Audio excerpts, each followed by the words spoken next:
지금의 남편과 저는 연애를 기반으로 하여 결혼에 꼴이 난 커플입니다. 연애 기간 동안 누구보다도 행복한 연애를 하였고 결혼 준비 기간에도 별 탈 없이 준비한 끝에 결혼을 하였고 신혼생활을 즐기고 있던 어느 날부터 일은 시작되었습니다.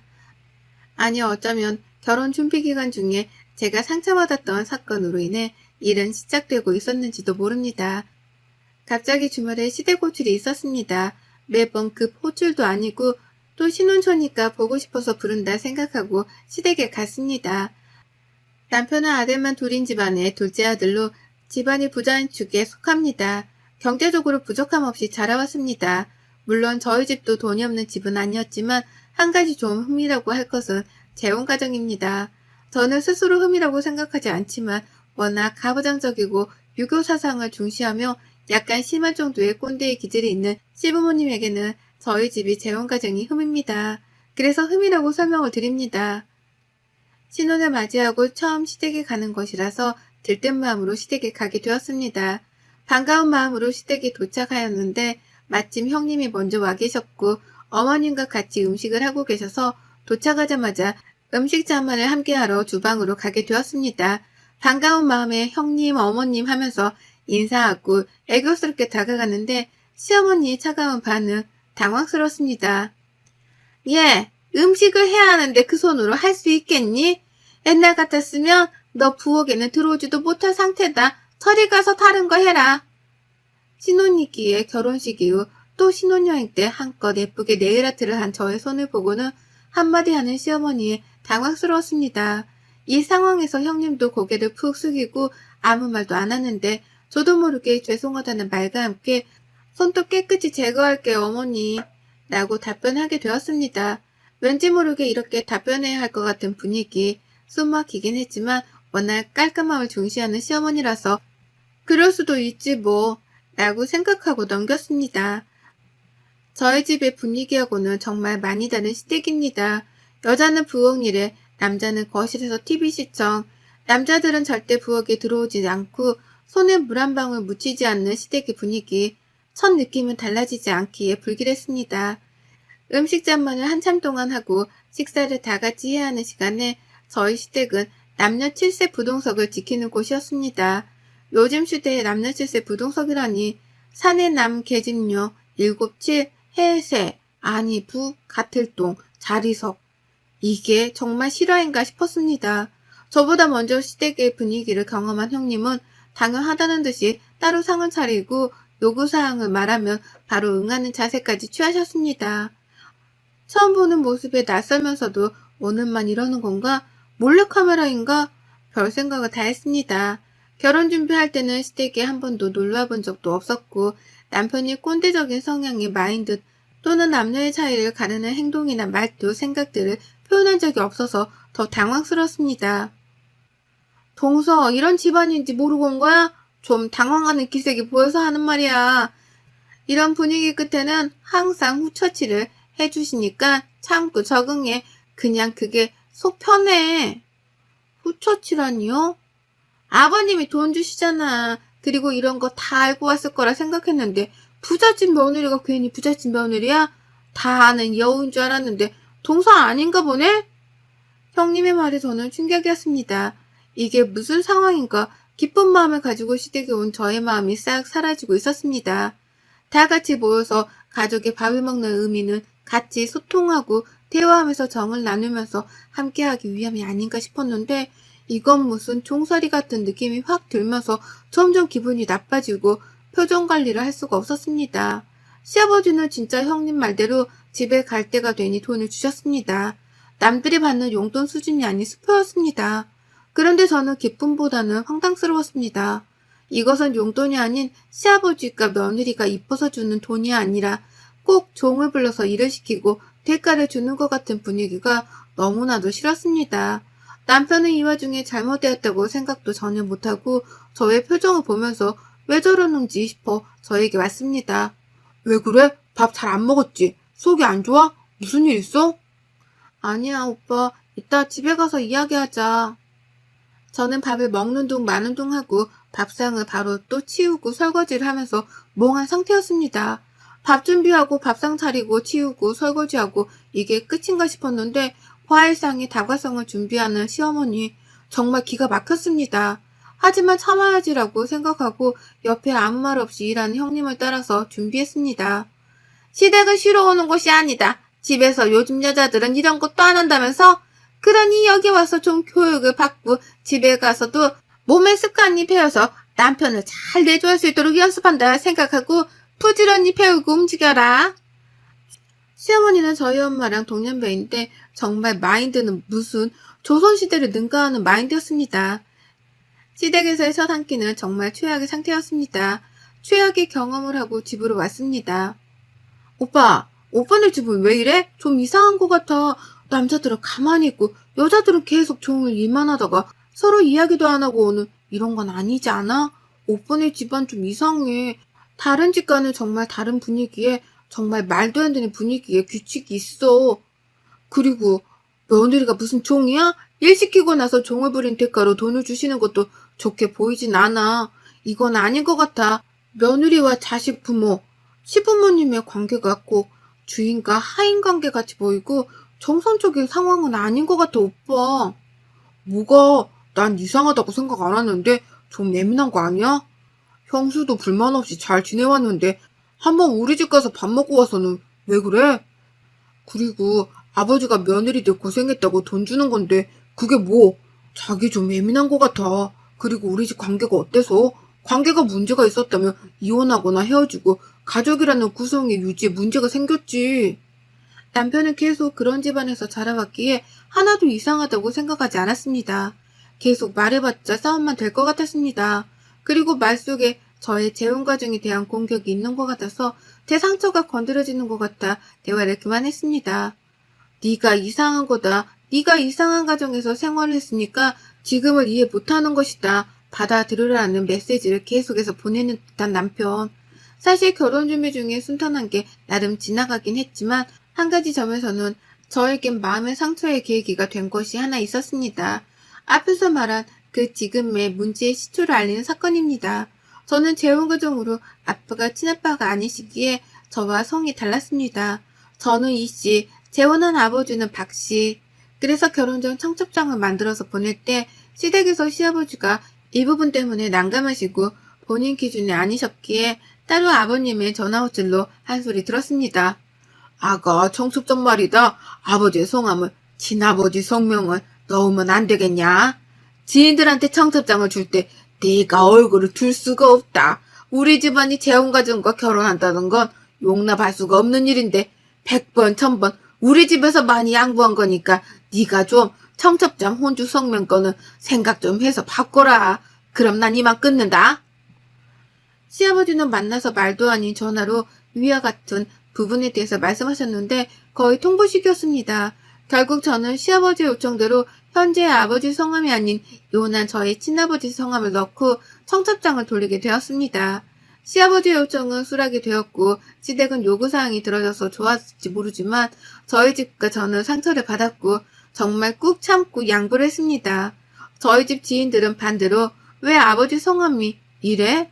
라는 질문을 도리어 받게 되었습니다. 하나 저와 저희 엄마 그리고 재혼한 아빠는 이런 부분에 있어서 마인드가 유연하기에 그럴 수 있지라고 생각하였고 서로 조율해서 행복할 수 있다면 괜찮은 선택이라고 여겼기 때문입니다. 첫 느낌이 별로고 첫 행동을 보면 다 알 수 있다고 했나요? 청첩장 사건부터 이미 시댁의 꼰대 성향과 말도 안 되는 규칙과 분위기가 풍겼던 것입니다. 시댁을 다녀온 며칠 뒤 시어머니한테 전화가 왔습니다. 어디니? 집에서 놀고 있지? 잠깐 우리 집에 좀 와라. 아, 어머님, 저 지금 밖에 나와서 볼일 좀 보고 있는데, 뚜뚜뚜뚜뚜. 시어머니는 질문하고 본인이 답을 하고 통보하는 식으로 전화를 하시고 끊었습니다. 저는 일정을 다 중단하고 시댁으로 갔습니다. 무슨 일이세요, 어머님? 아니, 너 우리 아들한테 우리 집이 이상하다고 했다면서? 뭐가 이상하다는 거니? 너야말로 이상한 거 아니니? 너 지금 보니까 돈 좀 번다고 우리 집 무시하는 거니? 시어머니의 대화를 듣다 보니 무슨 상황인지 캐치가 되었습니다. 시댁을 다녀온 날 남편에게 하소연을 했던 것을 그대로 어머님께 전달한 남편. 그걸 또 듣고 저를 불러서 야단치는 시어머니. 갑자기 숨이 턱 막혀왔습니다. 아니요, 어머니 그게 아니라 저는 가족끼리 모인 자리에서 남녀가 따로 앉아야 하고 여자들은 계속 부엌에서 일만 해야 하고 하니까 너무 안타깝고 이건 아닌 것 같아서 오빠랑 좀 이야기 좀 한 거였어요. 이래서 가정교육이 중요하다고 했는데 너는 뭘 보고 자란 거니? 당연히 여자는 부엌에서 준비해서 가족들을 위해서 맛있는 음식과 내조를 해야 되는 게 맞는 건데 어디서 뭘 배우고 온 거니? 잘못된 생각을 가지고 있으면서 석반하장도 유부수지. 남편한테 우리 집이 잘못된 것 같다고 훈계질을 해? 어머님, 그렇게 생각하시면 안 돼요. 저는 그 뜻이 아니라 너 일하러 다닌 것도 솔직히 마음에 안 들었다. 집에서 여자는 집안일 하면서 내조해야 하지. 뭐 돈 벌러 나간다고 그렇게 나가서 집안일은 뒷전이고 우리 아들 고생시키냐? 당장 일 다 그만둬라. 직장도 아니고 네가 혼자 조그맣게 사업하는 거 우리는 그거 마음에 안 든다. 그리고 무슨 여자가 나가서 사회생활이냐? 지금 시대가 미쳤다. 여자는 자고로 집에서 집안일하고 남편 내조하고 밥, 빨래, 청소에 중점을 두어야지. 대답 안 하니? 대답하고 빨리 집에 가라. 이제 아버지 올 시간 됐으니까 준비할 거 많으니까. 네, 가볼게요, 어머님. 시어머니와 분명 저는 대화를 하러 온 것이라 생각했는데 이것은 일방적인 통보와 일방적인 훈계 그리고 일방적인 대화의 방식으로 고구마 1000개는 먹은 것 같은 기분으로 집에 돌아왔습니다. 정말 꼰대의 마인드 그리고 꽉 막힌 사고방식 저의 일하는 부분까지 터치하면서 그만두길 강요하는 시어머니. 남편과 이야기할 힘도 없었고 지쳐만 가는 결혼생활 아니 신혼생활이 이어지고 있었습니다. 일주일 뒤 시아버지 생신이 겹쳐 다시 또 시댁에 가야 했습니다. 일방적인 시어머니의 대화와 함께 그날 있었던 일 때문에 기분이 좋지 않은 상태였지만 결혼하면 누구나 고부 갈등도 생기고 트러블이 있지만 맞춰가는 단계일 거라 생각하고 긍정적으로 생각해보려 하며 풀고 시아버지 생신날 시댁에 또 가게 되었습니다. 시아버지가 기분이 안 좋았습니다. 형님과 어머님은 먼저 주방에 계셨고 사태 파악을 하기 위해 저는 주방에 가서 왜 그런지 여쭤보았습니다. 동서, 왜 이렇게 늦게 왔어? 아버님 동서날 때문에 화났어. 네? 저 지금 일어나자마자 온 거예요, 형님. 아침 9시쯤 드신다고 하지 않으셨어요?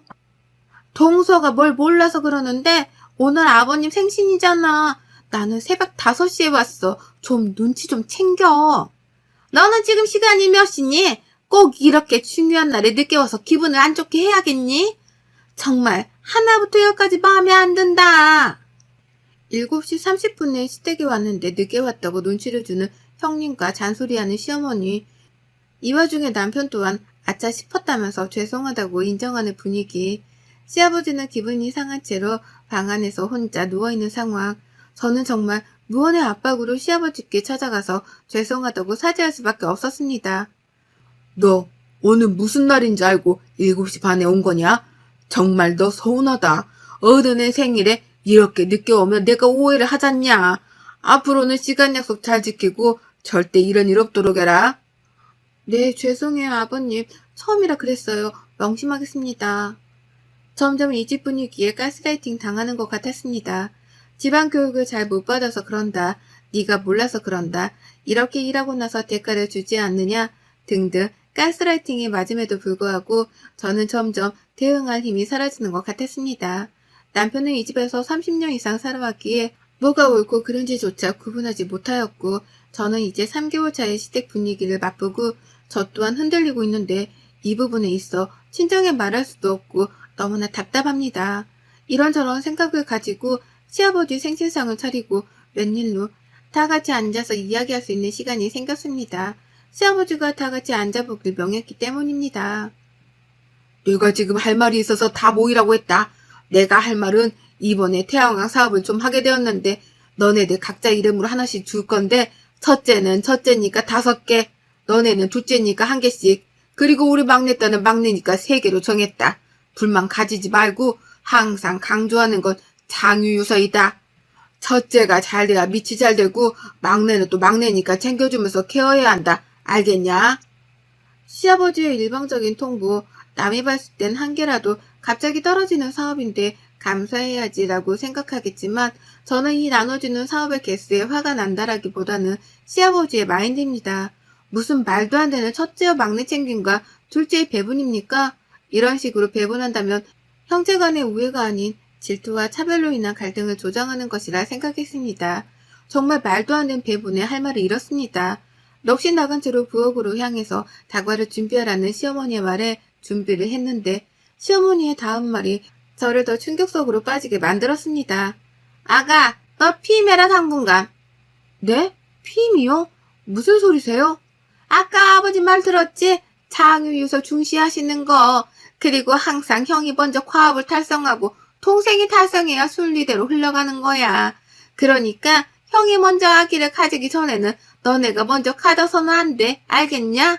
뭐든 순서대로 위에서 먼저 시작되고 그 다음 아리가 해야지. 순리를 벗어나면 안 되는 거야. 만약 생기면 알아서 정리까지 해라.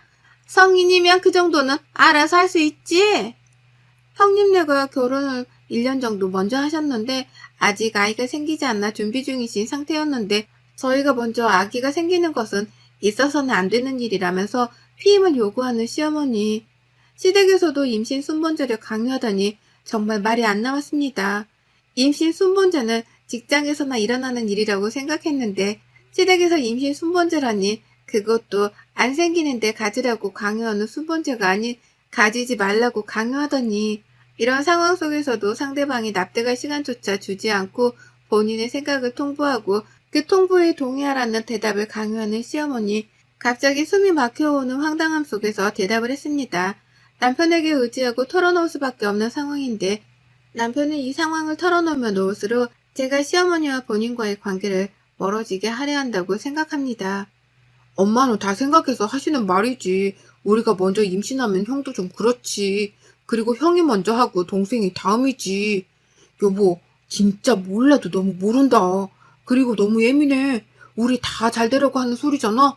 잔소리도 사랑인 거 몰라? 다 잘 되려고 하는 건데 나쁘게 생각하지 말자.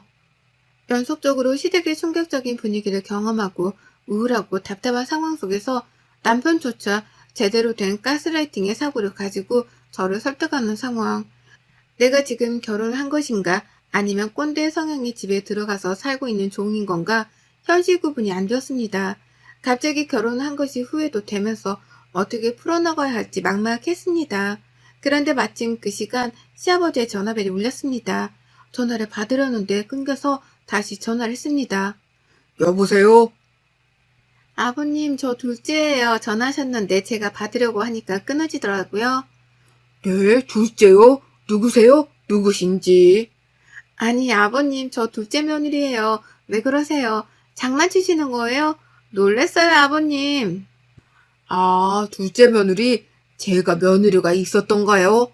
너무 오랜만에 듣는 목소리라서 며느리인지도 기억이 전혀 안 났네요. 바쁘신 우리 며느리 아닙니까? 아버님 왜 그러세요? 전화는 하루에 적어도 2번은 해야지. 아침에 문안인사, 저녁에 문안인사도 모르냐? 전화 안 한 지 3일이 되어서 내가 전화 한번 눌러봤다. 이런 것도 안 배우고 도대체 어떤 가정에서 자란 거니? 앞으로는 하루에 2번 어른에 대한 예의를 갖추었으면 한다. 하루에 전화를 2번 하라는 시아버지. 전화 겨우 3일 동안 못했다고 누구냐면서 비꼬는 시아버지의 태도에 차라리 용돈이나 선물 같은 걸 주시지 않고 자식들이 편하게 마인드를 가지고 온전한 가정을 이끌며 살아가도록 해주셨으면 좋겠습니다. 자식을 본인들의 소유물로 생각하고 또 본인의 사고방식들과 틀에 맞추어서 살게 하려는 것이 저를 숨막히게 해오고 저희 부부관계 또한 좋지 않게 만들고 있습니다. 임신 순번제가 시댁에서 이루어지고 있고 무조건 첫째가 먼저 막내는 막내니까 챙겨야 한다. 시댁의 콜과 욕을 하며 토들지 말고 내내해야 하는 분위기와 여자들은 남자를 위한 내조를 강조하며 가족의 의미는 없어진 시댁의 분위기.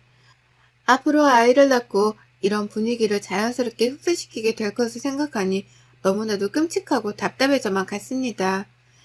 이 문제에 있어서 가장 제일 대화를 많이 해야 할 남편은 30년이라는 긴 시간 동안 이런 가정에서 자라왔고 철저한 가스라이팅으로 변하지 않을 것으로 보였습니다. 저는 빠른 결단을 내렸습니다. 이혼을 결심했고 다행히 혼인신고 전에 이혼을 하게 되었습니다. 이혼은 생각보다 쉽게 처리가 되었어요.